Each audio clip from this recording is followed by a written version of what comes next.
Hi అక్కలు, తమ్ముళ్ళు, అన్నలు, చెల్లిళ్ళు. ఈరోజు మా ఇంట్లో గోంగూర చికెన్ చేయబోతున్నాను. అందుకని నేను ఫస్ట్ చికెన్ని బాగా వాష్ చేసుకున్న తర్వాత చికెన్లో ఉప్పు, కారం, పసుపు, గరం మసాలా, ధనియాల పొడి, జీలకర్ర పొడి, అల్లం వెల్లుల్లి పేస్ట్, టమాటా, ఎర్రగడ్డ వేసుకొని బాగా మ్యాగ్నేట్ చేసేసుకున్న తర్వాత గోంగూరని వేయించినాను అన్నమాట. నేను నూనె లేకుండా, ఆయిల్ లేకుండా గోంగూరని ఇలా వేయించుకొని మిక్సీలో వేసుకున్నాను.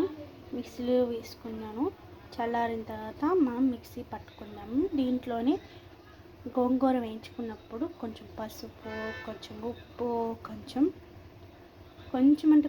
సాల్ట్ వేసుకోండి. ఎందుకంటే దాంట్లో కూడా మనం సాల్ట్ వేసుకున్నాం కదా, అందుకని దీంట్లో కొంచెం తక్కువ వేసుకోండి. ఇప్పుడు దీన్ని చల్లారిన తర్వాత మిక్సీ పట్టుకున్న తర్వాత ఈలోపు మనం చికెన్ వేయించుకోవాలి. మ్యాగ్నేట్ చేసుకున్నాం కదా ఇప్పుడు మనం చికెన్ని ఒక దబరలో ఆయిల్ వేసుకొని, కొంచెం ఆయిల్, చెక్క, మొగ్గ, యాలకులు, షాజీరా, బిర్యానీ ఆకు, బిర్యానీ పువ్వు కావాలంటే బిర్యానీ పువ్వు వేసుకోవచ్చు టేస్ట్కి అనమాట. కానీ ఫ్లేవర్ సూపర్ ఉంటుంది.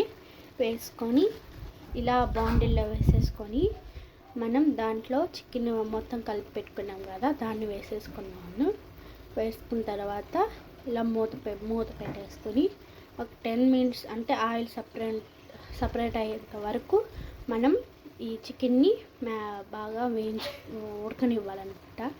ఇలా ఉడికిన తర్వాత ఈలోపు మనం మిక్సీ పట్టుకుంటాం కదా, ఆ పేస్ట్ని వేసేసుకొని దాన్ని బాగా మిక్స్ చేసేసుకొని ముక్కలు బాగా పట్టేటట్టు మిక్స్ చేసుకున్న తర్వాత అనేది నేను మళ్ళీ చూపిస్తాను. చూడండి, ఇప్పుడు చికెన్లో నుంచి వాటర్ వస్తున్నాయి, చూసారా? ఇదిగోండి, ఇక్కడ వస్తున్నాయి వాటర్. అందుకే నేను వాటర్ వేయలేదు చికెన్లో. ఇది వాటర్ సపరేట్ అయ్యి చికెన్లో నుంచి చికెన్ బాగా ఉడికిపోతుంది. అప్పుడు ఆయిల్ కూడా సపరేట్ అయిపోతుంది అన్నమాట.